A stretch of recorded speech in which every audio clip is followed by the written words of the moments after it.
A section of Jubilee MPs on Wednesday told off NASA leader Raila Odinga over his proposal to have an interim government to run the country for 6 months. The lawmakers, in a presser at Parliament buildings, said Raila was pushing for a coalition government through unconstitutional means. The statement was read by nominated MP David Ole Sankok. He said Raila's proposals were insincere, regrettable and unattainable, adding that such negotiations on formation of government should only be done by the electorate. "We have been saying for a long time that Raila has been looking for a nusu-mkate government. We condemn the hypocrisy of opposition and hope that going forward they will engage on a platform of sincerity for the good of our nation." Sankok said dialogue between President Uhuru Kenyatta and Raila took place through the ballot during the October 26 repeat presidential election. "There is no any other road to State House except through the ballot. Raila should not be allowed to hold this country at ransom."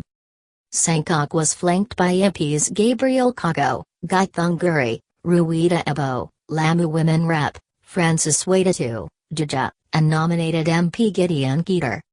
"We are not surprised by Raila's remarks.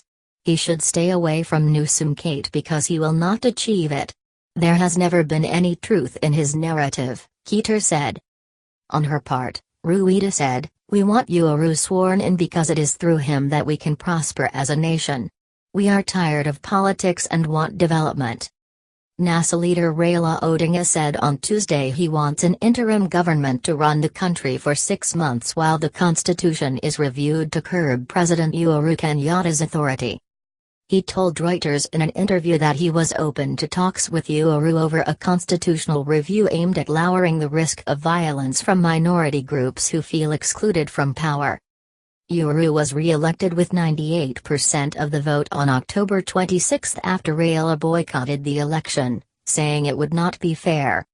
The repeat presidential vote followed an election in August, which Uhuru also won but which was nullified by the Supreme Court on procedural grounds.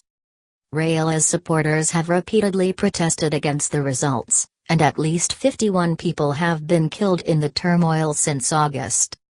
This has generated an atmosphere of uncertainty in East Africa's richest economy. "A pure presidential system enhances ethnicity because each community believes that they are not safe unless their man is at the top," Raila said in the interview in his office.